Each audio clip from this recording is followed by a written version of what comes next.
Bienvenidos amigos y amigas a un nuevo encuentro, a una nueva conversación semanal de estudiociudadano.cl. Todas las semanas con distintos invitados que nos vienen a hablar de sus visiones de vida, de sus perspectivas profesionales, de cómo ven lo que estamos haciendo como país. Estudio Ciudadano es un espacio dedicado a la discusión pública de aquellos temas que a todos nos tienen que interesar. Hoy día tenemos un invitado que nos viene a hablar de algo muy importante vinculado con lo que puede pasar con Chile en los próximos años, en el corto, en el mediano y en el largo plazo. Hoy día tenemos un proceso constituyente muy interesante, indudablemente, estamos hablando de política, estamos hablando de economía, en fin, pero parece que hay ciertos temas que se nos están quedando en el tintero, aquellos temas que están vinculados, por ejemplo, con la inversión de mediano y largo plazo, con la necesidad de crear infraestructura que ayude a solucionar algunas necesidades que tenemos, necesidades sociales, y también que se convierten en una buena opción de inversión para distintos inversionistas nacionales e internacionales. También vamos a hablar un poco de ahorro. En fin, vamos a hablar de algo que, ¿saben qué en definitiva es de cómo se supone que vamos a financiar los famosos derechos sociales que todo el mundo exige, pero que parece que nadie se preocupa de cómo eso se puede hacer una realidad. De eso y de mucho más es que voy a conversar hoy día con el invitado que tengo, que es el profesor Edgardo Mimisa Miranda, que está conectado desde el extranjero en este momento, porque anda fuera del país, para conversar conmigo en esta ocasión, en esta invitación de Estudio Ciudadano. Te quiero agradecer desde ya, Edgardo, que hayas aceptado esta invitación para conversar conmigo. ¿Cómo estás? Encantado, muchas gracias por la invitación, Alejandro. Es un verdadero privilegio y un placer compartir contigo y eh, poder conversar también con todas las personas que se conectan contigo habitualmente. Ya lo adelanté un poco, Edgardo. Tenemos una situación donde el país, y de hecho varios países de América Latina han hecho lo mismo, o quieren hacer lo mismo, se ha enfrascado en una discusión de una renovación de la Carta Magna. Ya dije que es un tema interesante, es muy cívico, porque la gente está hablando de los derechos y un montón de cosas. Pero yo siento que nos está faltando un sentido de realidad, porque los derechos sociales tienen que financiarse. Y si no hay plata, difícilmente esos derechos sociales se van a hacer realidad. Tenemos un montón de conflictos a nivel nacional. El tema de las pensiones, por ejemplo, es un tremendo tema que no está siendo bien enfrentado a pesar de la Comisión Bravo, a pesar de la Comisión, no me acuerdo el otro nombre de la otra comisión, en fin, y mucho bla, bla, bla, bla, bla, y poco de decisiones. Entonces, por eso es que me gustaría que tú les contaras a nuestros amigos de Estudio Ciudadano cuál es, y como elemento de introducción de esta conversación, cuál es más o menos el diagnóstico, la visión que tú tienes respecto de lo que debiéramos empezar a hacer como país en relación a invertir, en relación a empezar a desarrollarnos, a expandirnos en ciertas áreas que seguramente tú las tienes muy bien identificadas, de tal manera entonces de retomar la senda del crecimiento, del desarrollo, del empleo, de la productividad y muchas otras cosas que si no las tenemos, difícilmente entonces vamos a poder satisfacer las tremendas y a veces infinitas necesidades que la sociedad nos plantea. Así que te doy la palabra para que tú empieces a plantear el enfoque que tú quieres dar a esta conversación. Bueno, muchas gracias. La verdad es que yo les voy a hablar a ustedes como profesional que soy ingeniero, ¿no? Entonces, mi tema son las inversiones. Y específicamente las inversiones públicas, que en todo el mundo y también en Chile se tienen que ir modificando y adaptando para convertirse cada vez más en inversiones de infraestructura resiliente y sustentables, especialmente al cambio climático. Eh, las inversiones, especialmente en los países en desarrollo, donde yo estoy trabajando en este momento, en África, por ejemplo, están expuestas a estos riesgos climáticos que se han incrementado. Por ejemplo, cuando en ingeniería nosotros diseñamos infraestructura, utilizamos modelos, ¿no es cierto?, de simulación y calculamos cosas como periodos de retorno de ciertos eventos con los cuales podemos cuantificar los riesgos. Bueno, esos periodos de retorno se han reducido significativamente y entonces se han producido sequías, se han producido en otros lados inundaciones, con unas alteraciones tremendas en lo que son los sistemas, por ejemplo, en Asia, los sistemas monzónicos, con alteraciones en la hidrología de las cuencas hidrográficas, con la generación de superhuracanes, ciclones, tornados, tormentas tropicales, avalanchas, deslizamientos de tierra, cosas que no se veían y que han ido paulatinamente mermando y destruyendo la infraestructura existente. Entonces, esto es una cosa sistémica, esto no es una cuestión que ocurre ad hoc de repente en algunas partes. Eso está ocurriendo todos lados. Y la infraestructura que tenemos se nos está quedando atrás.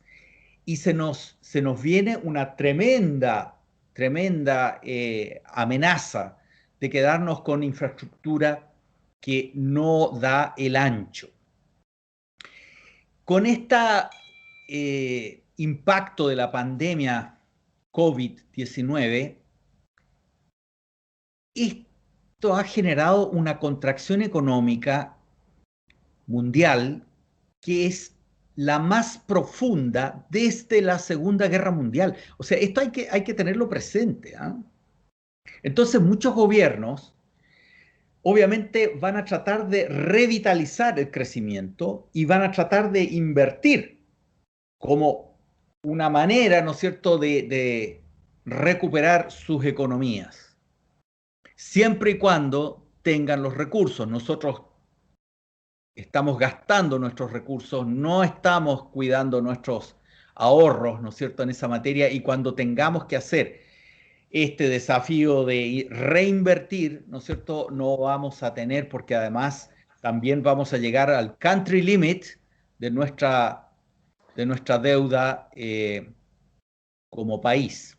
Edgardo, para ilustrar a las personas que nos están escuchando, cuando tú hablas de inversión pública, estamos hablando fundamentalmente de todas aquellas obras que habitualmente los países enfrentan por sí mismos, sea con recursos propios o a través de licitaciones y concesiones. Estoy pensando en puentes, en carreteras, bueno, para qué decir otras inversiones como puertos, centrales hidroeléctricas, termoeléctricas, bueno, están de retirada las termoeléctricas, en fin. Ahora, todas esas inversiones requieren plata, requieren dinero. Y algunos economistas han planteado toda la vida de que el Estado se convierta en el gran motor del desarrollo, precisamente estimulando estas inversiones.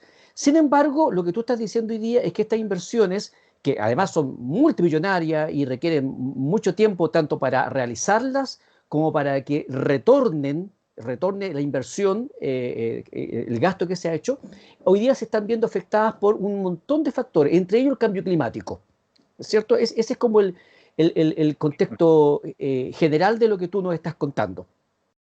Ahora, tú mencionaste algo vinculado con la resiliencia. ¿Qué significa que una infraestructura deba ser o es resiliente? ¿Y qué es lo Ok, que es la resiliencia? Partiendo por ahí. claro. Resiliente quiere decir que soporta estos embates, ¿no es cierto? Y su diseño permite esa flexibilidad, ¿no es cierto?, que hace que sobreviva a estas condiciones climáticas que son nuevas. La verdad es que para eso tenemos que ir pensando en cambiar la manera en que nosotros diseñamos los activos de infraestructura. Tenemos que considerar en la evaluación el ciclo de vida completo del activo, lo que se llama el Whole Life Construction Costing en inglés. ¿Ah?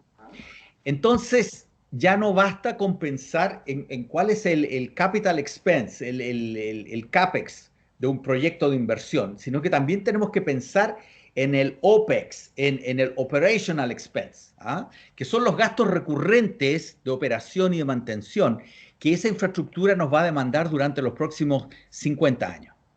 Entonces, tenemos que repensar la manera de diseñar esa infraestructura de manera de que tal vez haciendo un mayor esfuerzo de inversión inicial en el tamaño y la resiliencia de esa infraestructura, nos puede ahorrar en el futuro los gastos operacionales, ¿no es cierto?, y de mantención de esa misma infraestructura.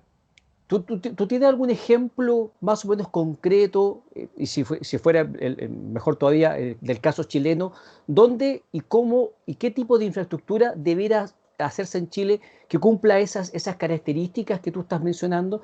Y dicho sea de paso, la gente se queja, por ejemplo, del costo del peaje de las carreteras. Sin embargo, no considera que esas carreteras también, para crearlas, fabricarlas, construirlas y luego mantenerlas, implica también un gasto inicial y también un gasto permanente. ¿Cuál sería un ejemplo que podríamos dar concreto en el caso chileno de una inversión o un activo que cumpla con las características de lo que tú estás mencionando? Bueno, por ejemplo, todos los puertos nuestros van a estar eh, amenazados, ¿no es cierto?, por eh, marejadas que no se han visto antes. Eh, si tú ves las estadísticas de marejadas, son cada año peor. Cuestión de Exacto. preguntar a la Armada de Chile, ¿no es cierto?, cómo están las cosas. Y eso va a ir solamente empeorando en la medida que aumente el nivel de los mares, ¿no? Por el derretimiento también de la capa glacial, ¿no es cierto?, que se está produciendo y de los glaciares, que es un hecho, digamos, que va a ocurrir. Por lo Entonces, tanto, entonces, en un caso como ese, ¿cuál sería la solución? Una solución, por ejemplo, que venga desde la ingeniería. Estoy pensando, estoy especulando, y discúlpame tal vez si digo una barbaridad, Ricardo. Puertos flotantes, por ejemplo, que se adapten precisamente a este ir y venir de las costas, que ahora las costas están siendo unas costas cuyas líneas se van cada vez ensanchando y entrando cada vez más en el territorio nacional. bueno, mira, la verdad es que la profesión de la ingeniería no es una, no es una profesión humilde. ¿Ah? Eh, todos los problemas se pueden resolver, todos. Podemos llegar incluso hasta la luna y lo hemos hecho. Pero es un tema de plata. Entonces, al final del día, no es un tema técnico, sino es un tema de recursos. ¿Ok? Entonces, ¿dónde está la plata? La plata realmente, el impulso lo puede dar el sector público, sin embargo, se requiere una asociación público-privada. Tú estabas hablando de las carreteras, ¿no es cierto?, que la gente le molesta pagar el TAC. Pero tiene que saber esa misma gente que todas esas carreteras fueron financiadas por los privados. El Estado no puso un peso. La Edgardo, inversión en total ese, fue privada. de acuerdo a lo que tú conoces, en el caso específico de las carreteras en Chile, ¿el Estado podría haber hecho esa inversión directamente? Porque gente se pregunta, ¿por qué se licitó? ¿Por qué se concesionó esto? ¿Acaso el Estado no podía hacerlo, sea por incapacidad de dinero o falta de voluntad? ¿O ambas cosas u otros factores adicionales que tú puedas detectar? No, básicamente falta de plata. Punto. Si es eso, es eso, es eso. Si hacíamos esas carreteras, ¿no es cierto?, que tienen un estándar también lujoso, de primer mundo, dejábamos de pagarle a los profesores, digamos. Entonces, es una cosa u otra. Aquí la única manera era atraer, digamos, a la inversión privada para que ellos se hicieran cargo de la construcción de todos esos activos, como por ejemplo el aeropuerto, ¿no es cierto? Todos los aeropuertos en Chile son asociaciones público-privadas. Entonces, bueno, por ahí va la cosa, ¿no? Hay que ir pensando en estos temas de futuro que requieren una nueva forma de gestión, donde tienen que conversar sobre cambio climático los propietarios. los concesionarios, los operadores privados de infraestructura pública, ¿no es cierto?, para emplear un enfoque centrado en la participación de todos ellos y para que también el público, la industria, las comunidades locales, los accionistas, todos se sientan partícipes, digamos, de estas inversiones tremendas que son tan desafiantes. Y en Chile estamos haciendo eso, estamos dando las señales adecuadas para atraer inversión o estamos planificando, tenemos políticas que incentiven ese círculo virtuoso que tú estás mencionando. No, no, claramente no. Yo diría que tenemos una visión bastante miope de corto plazo.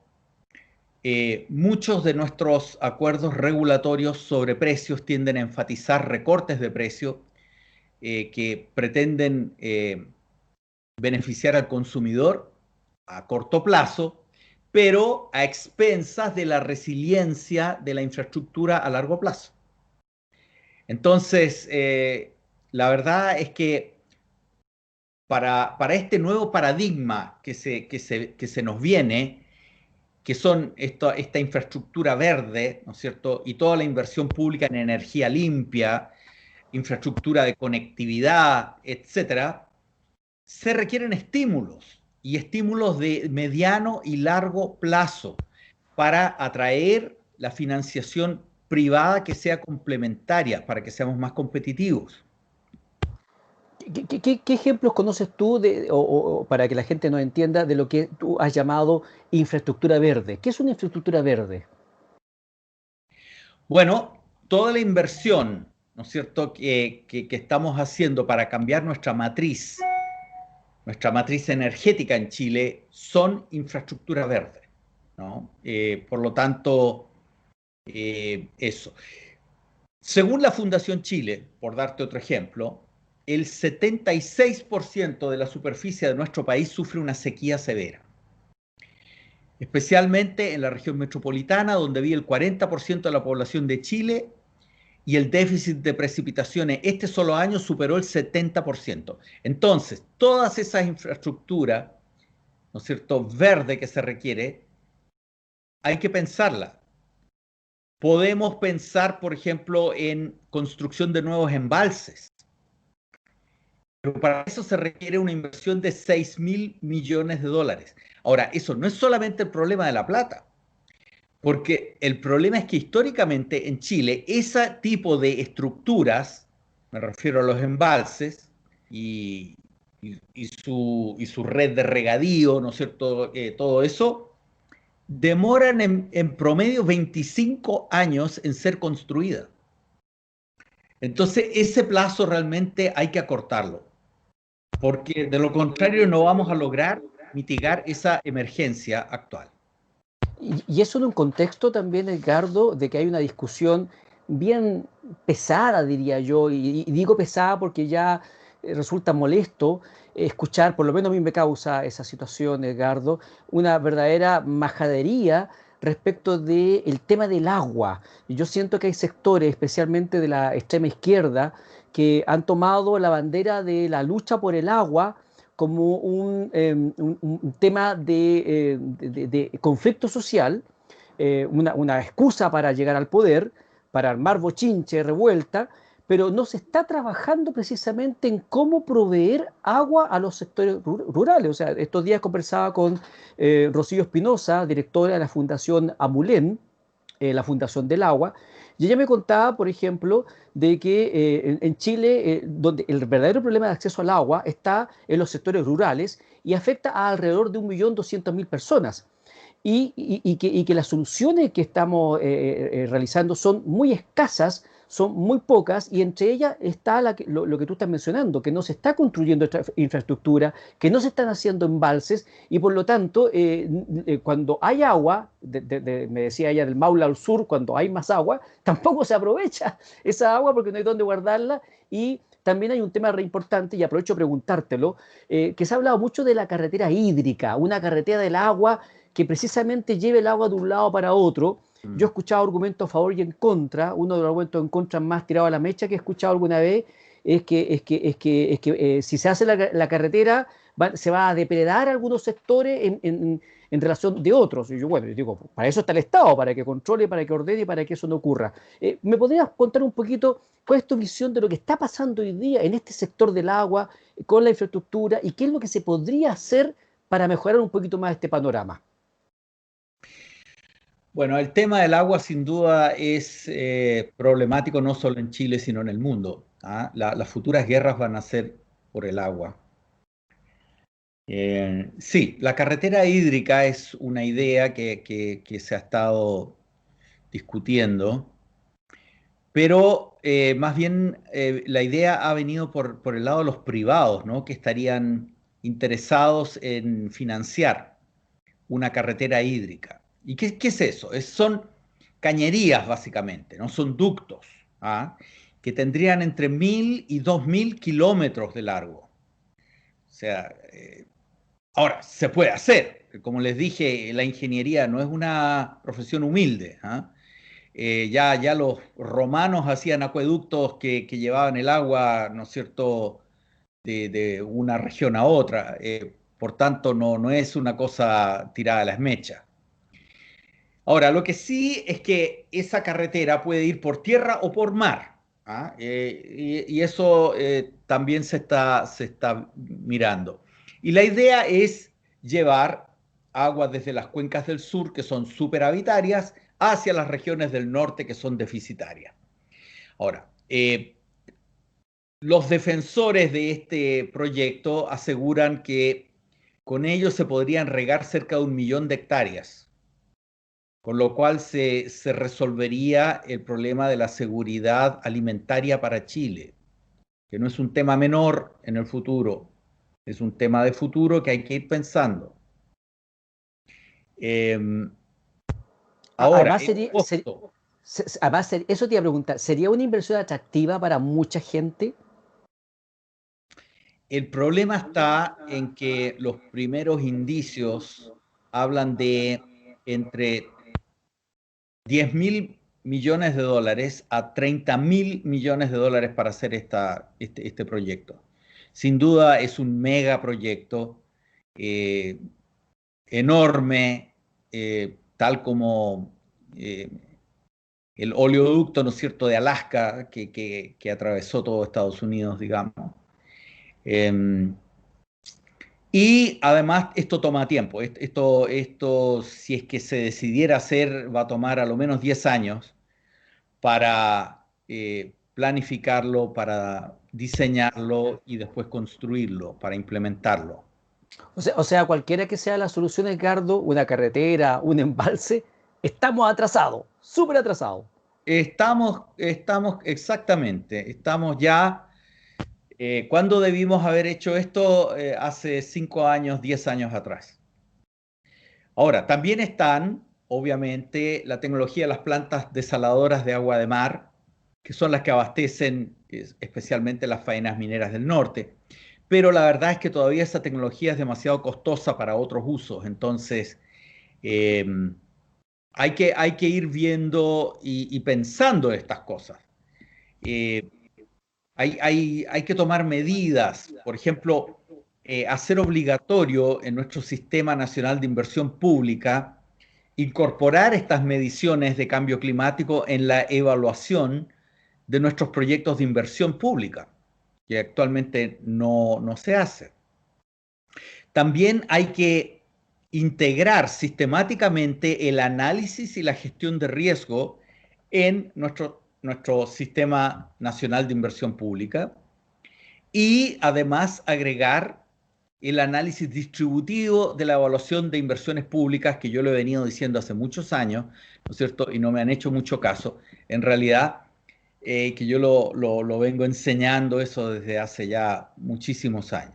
¿Qué significa eso, Edgardo? Palabras sencillas que nuestros amigos puedan entender. ¿Qué significa ese último concepto que acabas de mencionar? El análisis distributivo lo que hace es que toma todas las externalidades económicas que produce un proyecto y las distribuye entre los stakeholders, de manera que podemos saber, cuantificando, cuánto gana esta parte interesada, este stakeholder, y cuánto pierde este otro. Entonces sabemos quiénes son los ganadores y los perdedores de un determinado proyecto. Y por tanto podemos iniciar una negociación de compensaciones cruzadas, porque es absolutamente injusto que por un proyecto de inversión una comunidad se vea favorecida mientras otra se vea desmedrada, O ¿no? sea, Por lo podríamos tanto, hablar que los clásicos casos de ventanas, por ejemplo, donde hay una exacto, producción de electricidad en base a contaminantes, claro, el resto del país se beneficia porque recibimos una energía que para nosotros es limpia, porque no tenemos ninguna de las externalidades de esa producción, pero la gente que vive en Ventana y alrededores sí está sufriendo la externalidad de esa producción. exactamente. Entonces, lo que podemos hacer con un análisis distributivo es determinar cuánto es lo que está perdiendo esa zona de sacrificio y podemos compensarlos con esa plata y decirles, ¿sabe qué más? Todos ustedes van a recibir un bono, ¿no es cierto?, de compensación, con lo cual ustedes podrán decidir si quieren comprar otro predio en otro lugar, ¿no es cierto?, donde los vamos a relocalizar y donde podrán construir sus casas y poder instalarse, etcétera. O sea, ese análisis distributivo que tú mencionas, entonces no se ha hecho y de alguna No, manera viene a agudizar los conflictos con las comunidades que muchas veces y con mucha razón se oponen a los proyectos porque dicen, oye, nosotros nos vamos a quedar con todo lo malo de este proyecto mientras otros, entre ellos los inversores, van a gozar de los beneficios. lo que ocurre ahí es peor, porque en vez de ser compensados en lo que corresponde, lo que hace el grupo afectado es bloquear todo el proyecto. Claro, ¿Te fijas? Entonces pierden todos. claro. Entonces es una situación donde no se hace nada, donde está bloqueado por años, ¿no es cierto? Y finalmente se abandona el proyecto, como ocurrió con, no sé, Hidroaicén, por ejemplo. Claro, Hidroaicén le pasó eso, a pesar de que yo pienso también, Edgardo, que también a Hidroaicén se le pasó un poco el tiempo, porque empezaban a irrumpir también las tecnologías verdes. Recuerdo que hace 20 años un panel solar era prohibitivo, hoy día está mucho más barato y van a seguir bajando, al punto que parece que Hidroaicén dejó de ser atractivo también en lo comercial, ¿o no? ¿Qué crees tú que pasó ahí con Hidroaicén? Bueno, Hidroaicén es un tema complejo. En realidad da para un caso de estudio eso. Eh, y es fácil también ser general después de la batalla, ¿no? Yo tengo colegas que trabajaron ahí y no quisiera criticar su gestión. Sin embargo, creo que faltó manejo, ¿no es cierto? Y faltó estos cálculos, ¿no es cierto?, de análisis de riesgo y análisis de distributivos, ¿no es cierto?, como para empezar a negociar seriamente, digamos, sobre las compensaciones que había que hacer. Perfecto. Pero Continuemos lo entonces. peor que ocurrió es que no se hizo Hidroaicén. Ahí Perfecto. perdió el país. Exacto, yo pienso lo mismo, yo creo que la producción eléctrica en base a agua sigue siendo, me parece que una inversión que hay que considerar. Por lo tanto, Es la electricidad más limpia que existe.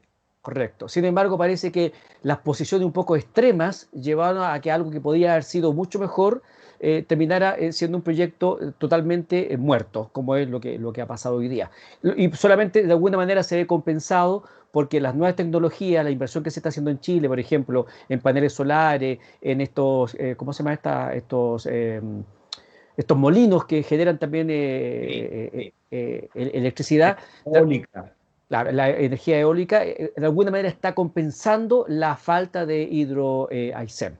Continuemos Correcto. entonces, Edgardo, con lo que tú nos estás explicando sobre las inversiones públicas y especialmente en lo que se viene al caso chileno, porque yo te preguntaba de que, bueno, una cartera hídrica u otra obra puede ser también una gran oportunidad de inversión para mucha gente, para muchos inversores, y entre ellos en Chile, de un rato a la fecha, se está planteando la idea de que los fondos de los trabajadores, de los cotizantes, que están en las administradoras de fondos de pensiones, los que quedan, se Pues puedan este invertir. retiro va a quedar re poco. Claro, se pueden invertir en este tipo de obras, en obras también de infraestructura, en obras públicas. Algunos se oponen porque encuentran que esto puede ser muy riesgoso también para estos dineros. Y otros creen que no quedan muchas alternativas porque a nivel mundial, y eso también hay que decírselo a nuestros amigos que nos escuchan, las rentabilidades de las inversiones van decayendo.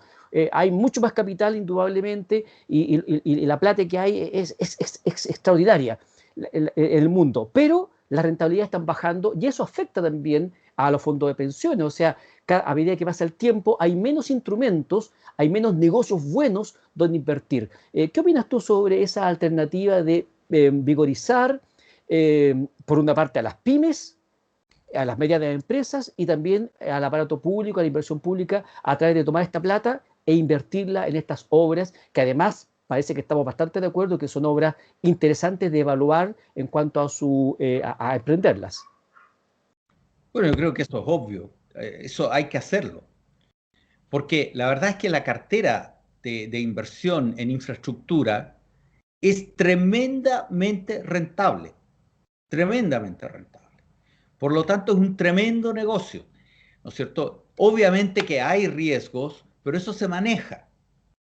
Y si hay una buena regulación, yo no veo por qué no se pueda flexibilizar, digamos, la cartera de inversión de los fondos de las AFP para que renten más y que además también promuevan el desarrollo de los países.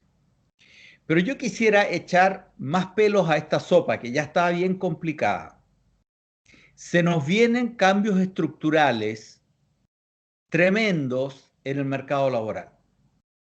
Déjame decirte que en la OECD se estima que el 14% de todos los trabajos existentes en el mundo podrían desaparecer como resultado de la automatización en los próximos 15 a 20 años. Y otro 32% de todo el mercado laboral mundial es probable que cambie radicalmente, ya que las tareas individuales estarán automatizadas. Entonces, la tecnología y la globalización es cruel, mucho más cruel que el mercado, porque muchas personas y comunidades van a quedarse atrás en esta brecha digital, resultando en mayores desigualdades en cuanto a edad. Va a haber generaciones completas que quedan fuera del desarrollo. Género, especialmente en países en desarrollo donde la mujer no tiene el mismo acceso que los hombres a esta educación y a estas tecnologías. Y estatus socioeconómico. La gente pobre tiene menos acceso a tecnología y globalización. Por lo tanto, habrá una mayor desigualdad tanto en los ingresos como en las oportunidades. Hay que pensar que en el 2040 vamos a ser 9.000 millones de personas en este planeta. Y estas nuevas formas de automatización, de robótica, de digitalización, de globalización, de nuevos modelos de negocio, van a presionar los mercados del trabajo de una manera tremenda, tremenda. Muchos trabajadores van a ser reemplazados, desplazados o van a tener menor demanda por sus trabajos. Estudios sugieren que en el mercado de los Estados Unidos el 46% de los actuales empleos están bajo riesgo. Por lo tanto, es algo que se nos viene, es un verdadero tsunami. Y Edgardo, y este tsunami que tú ves que se nos viene encima, ¿está siendo enfrentado adecuadamente por Chile, por América Latina? ¿Estamos atendiendo los temas que nos importan, que realmente importan? Porque a veces siento en muchos temas, Edgardo, que el debate constitucional es una distracción. Porque, y no lo digo yo solamente, sino que muchos me han entrevistado Hoy día mismo estrenamos una conversación con Pablo Cánovas, abogado, tributarista, que me decía, bueno, tú le puedes ofrecer el día de mañana con un sistema de reparto una pensión extraordinaria a alguien, pero si el fisco, el Estado, no tiene la plata para pagar, te quedas con el voucher, te quedas con el boletito, pero Exactamente. no hay plata. Entonces, me gustaría que te enfocara un poquito en ese análisis de qué está pasando con Chile, con América Latina, y también pasar de ahí entonces a las propuestas y las ideas de solución, a ver si alguno nos escucha, y, y algunos constituyentes, algunos parlamentarios, en fin, y por lo tanto esta idea se pueda empezar a poner en práctica, más aún considerando lo que tú acabas de decir, de que algunas soluciones son de mediano y largo plazo y ya estamos atrasados. Entonces, mientras antes la implementemos, mejor para mitigar el daño. Así es. Bueno, lo que tú planteas es exactamente un problema político que está fuera del ámbito mío, ¿no es cierto? Que yo estoy más en la parte tecnocrática, ¿no es cierto?, de la ingeniería.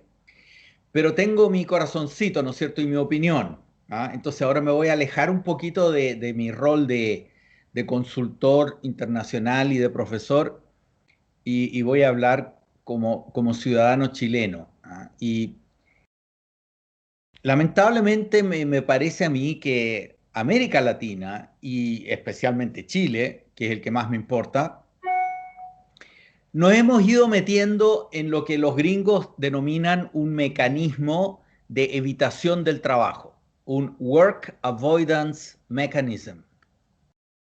¿Qué quiere decir eso? Que de repente nos enfrascamos en un tema que no es conducente.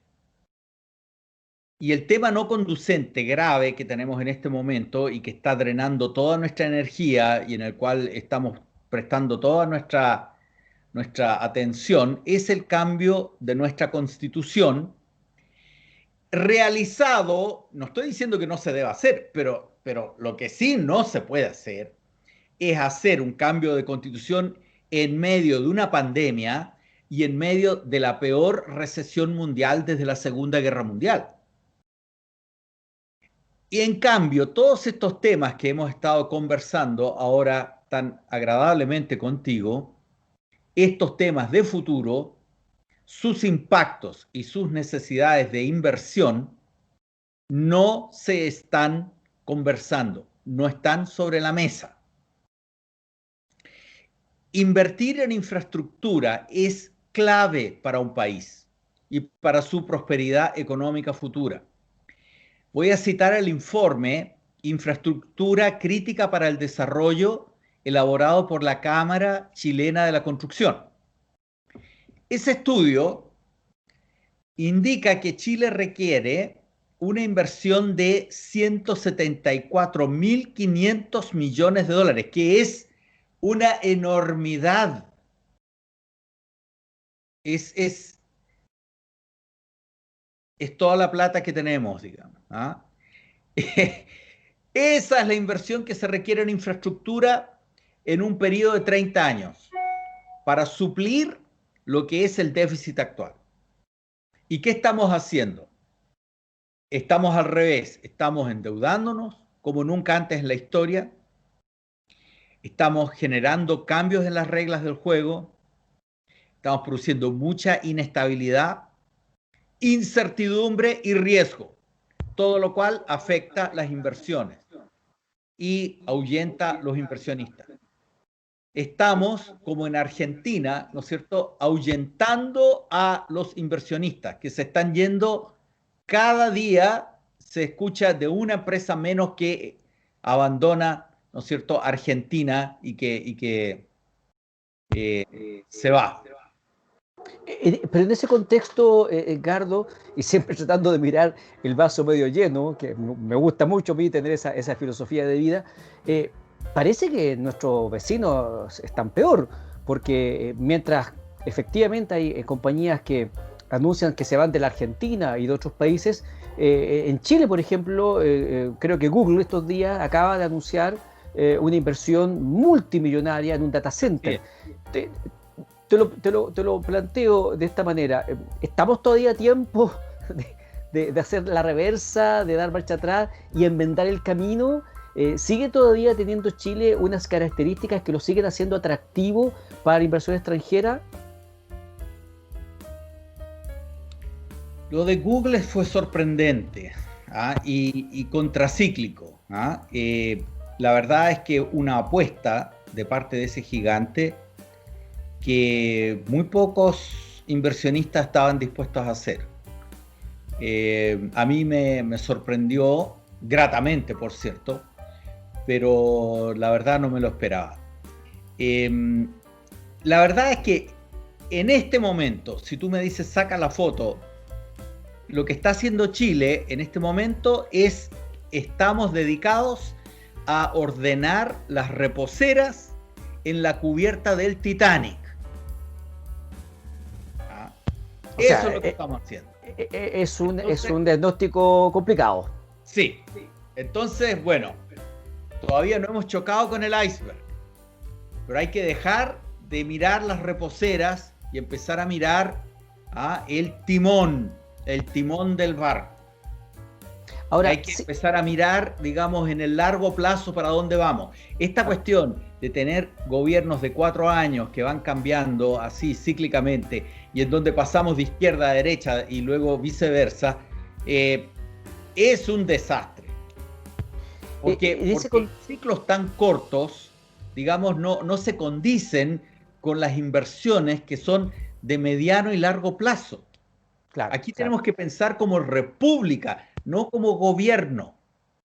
Correcto. En ese contexto, Edgardo, y sin ánimo tampoco de ser alarmista, pero, por ejemplo, alguien me decía, mira, cuando un país se pone a fabricar billetes, a imprimir billetes, lo que se llama la emisión inorgánica, que no tiene ningún valor, que genera entonces una inflación galopante, me decía, mira, tú en 6 meses puedes cambiar totalmente el panorama político, perdón, el panorama económico de un país a través de la emisión inorgánica. Porque al principio la gente tiene más platita y ¿qué pasa? Parten inmediatamente a comprar. Y la mayor demanda genera aumento del precio, inflación, y luego entonces seguimos con un círculo vicioso. Sabemos desde eso. Desde tu perspectiva, ¿cuánto tiempo nos queda como país antes de chocar con este iceberg? ¿Cuánto tiempo nos queda para empezar a enmendar el camino y tomar las mejores decisiones antes que entremos en el circuito, en línea de colisión y ya sea demasiado tarde para retroceder? Estoy pensando en Argentina, que tuvo una política permanente de muchos derechos sociales, terminaron tomando la plata de los pensionados y todavía no la devuelven, y hoy día tenemos una situación que es ampliamente conocida por todos, un desastre económico, y se sigue hundiendo. No se ve en Argentina en este momento que las cosas mejoren. ¿Cuánto tiempo nos queda en Chile para eso, Edgardo, según tu visión? Bueno, a ver, ¿qué me gustaría poder decirte? Me gustaría poder decirte que estamos a tiempo, que todavía podemos enmendar el rumbo, que todavía el iceberg está a un par de kilómetros. Me gustaría poder decir eso. La verdad es que lo que yo pienso es que debimos haber cambiado el rumbo ayer, no hoy día. Y cada día que pasa estamos aumentando nuestra exposición a ese riesgo. Entonces hay que hacerlo ya, ya. Y por eso es que mi llamado es realmente de urgencia. Yo llamo a la comunidad política a sentarse en otro foro, no el foro del día a día donde se pelean por las minucias. No, este es un foro de largo plazo de cuáles son estos desafíos que se nos vienen y cómo los vamos a resolver entre todos. Porque hay que sentarse a pensar eso. ¿Es la Convención Constitucional el lugar para esa reflexión, para esa conversación, Edgardo? No lo es. ¿Por qué? ¿Cuáles son las fallas que tú le ves a ese modelo? Porque es otro tema, porque tiene que ver con las reglas de la convivencia y todo eso. Y aquí lo que estamos hablando es de inversión. Estamos hablando de otros temas que no se van a tocar en la constituyente. No es su alcance, no es su dominio. ¿Y el Entonces, Congreso? hay, del hay que Congreso tener una cosa prospectiva, hay que pensar hacia el futuro, ¿no? Y pensar en un plan de verdad, de desarrollo, de competitividad chilena para los próximos 20 años. Por ejemplo, el mismo Congreso Nacional, tú sabes que todos los años del verano se hace el famoso Congreso Futuro, que a veces de futuro yo le encuentro re poco, porque muchas cosas que se dicen en el Congreso Futuro no se entera por las redes sociales que están pasando del extranjero hace rato. Pero bueno, acá parece que es novedad juntarse en los veranos a hablar del el futuro que ya es actual, presente en muchos países desarrollados. Pero el Congreso Nacional, ¿está a la altura los diputados, los senadores, de este tipo de conversaciones o definitivamente tenemos que crear otra instancia? Estoy pensando también, por ejemplo, en el Ministerio de la Ciencia, que en su primer año, con suerte, nombraron al ministro y sin presupuesto, y uno no ve tampoco por ese lado que se esté pensando en hacer inversiones, atraer la tecnología, porque en eso nos falta pero un montón, no somos capaces ni siquiera de hacer Así una etapa del water, y ¿para qué decir? A propósito de la pandemia, quedó un poquito en evidencia ciertas capacidades instaladas, donde, por ejemplo, en la fábrica de armas del ejército, FAMAE, se puso a reparar respiradores que estaban en mal estado, porque resulta que se echan a perder y nadie los arregla y ahí quedan tirados. Eh, Necesitamos precisamente FAMAE, las universidades, las empresas. Habrá que crear otro congreso, un congreso del desarrollo, donde estén participando otros actores no tradicionales para poder realmente abordar estas materias, Edgardo. Sí, yo no creo que el Congreso sea el lugar donde esta conversación se pueda dar. Yo creo que hay que crear una entidad de futuro, un Chile siglo XXI, algo así, ¿no es cierto?, en donde existe una representación transversal de nuestra sociedad, en donde estén representados de moros y cristianos, todos, y que todos vayamos a esa conversación, ¿no es cierto?, con una predisposición a encontrar acuerdos de largo plazo, que no son programas de gobierno de 4 años, sino son inversiones estratégicas para el país para los próximos 20. Y, Y esa conversación tiene que incluir a los académicos, tiene que incluir a los científicos, tiene que incluir a los sindicalistas, tiene que incluir a los empresarios, etcétera. ya estamos terminando esta conversación, Edgardo, y me viene a la cabeza un gran lío que se ha armado las últimas semanas en Chile. Para algunos es muy preocupante y no deja de ser de ser razonable que sea preocupante, que involucra a nuestros amigos los chinos. Porque resulta que se han comprado un porcentaje importante de la Compañía General de Electricidad que estaba en manos de españoles y ha pasado por muchas manos, en fin, y ahora los chinos se han hecho cargo de ella. Tengo entendido también que compraron una, no me acuerdo si una sanitaria o una eléctrica de la quinta región también, en fin. Y estos días y durante varias semanas hemos tenido la presencia de una flota bastante poco uniforme, pero flota al fin y al cabo, de 300, 400 embarcaciones navegando por nuestra zona económica exclusiva, en aguas territoriales, en aguas internacionales, en algunos casos ahí la discusión, porque a veces como que se pasan, como que no se pasan, así que la Armada ha estado muy preocupada. ¿Qué rol y qué tú ves en relación al tema de la inversión extranjera y particularmente de los chinos? ¿Ves oportunidades? ¿Ves riesgos?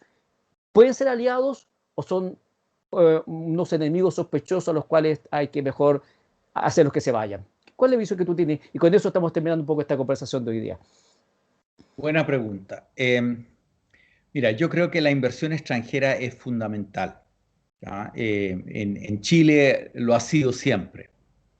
Sin embargo, nuestros queridos socios chinos son especiales. Y yo tengo esa experiencia acá en África, digamos.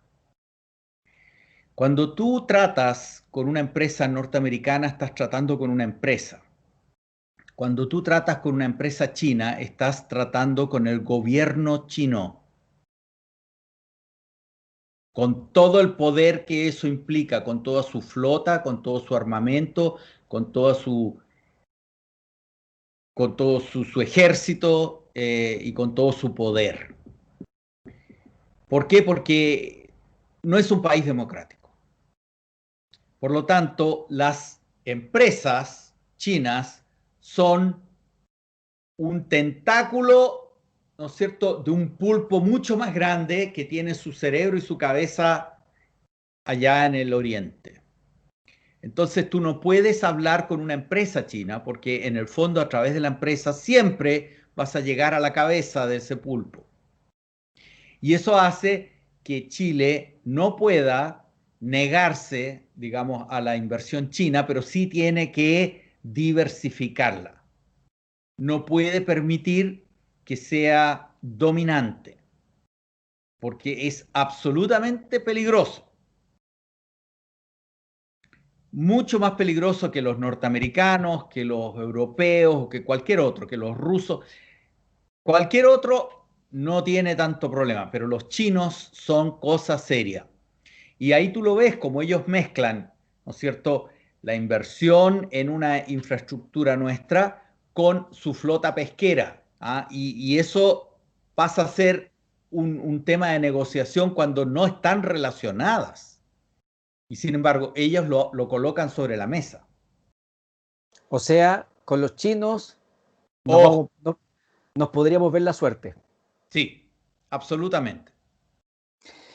Edgardo Vivisa Miranda ha sido el invitado que he tenido hoy para conversar sobre inversión, desarrollo, mirada de largo plazo, la importancia de que nos pongamos de acuerdo en aquellos temas que son muy, muy relevantes.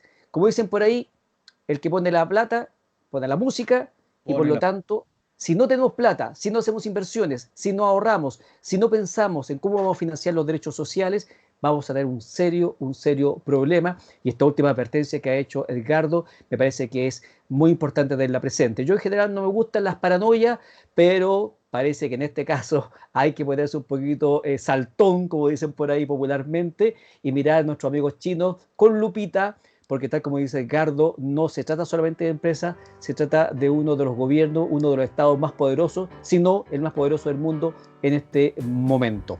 Te quiero agradecer, Edgardo, que me hayas acompañado en esta interesante conversación de Estudio Ciudadano. Te dejo invitado desde ya, cuando vuelvas a Chile o en otro país donde estés, ahora desde África, para que sigamos conversando, porque nos quedan algunos temas en el tintero, son temas de presente y de futuro, que yo creo que no nos podemos restar, ni tú ni yo desde Estudio Ciudadano, a poder aportar entonces a nuestros compatriotas para que estos temas también estén en la discusión pública. Tú me dijiste que la Convención Constitucional tal vez no era el lugar para hablar de esto, pero quizás después de esta conversación, Edgardo, quizás sí sea ese el lugar, y algunos constituyentes que nos pueden estar escuchando, que van a ser el día de mañana parte de esta tremenda mesa, sí pongan estos temas como parte de los puntos importantes de la nueva Constitución.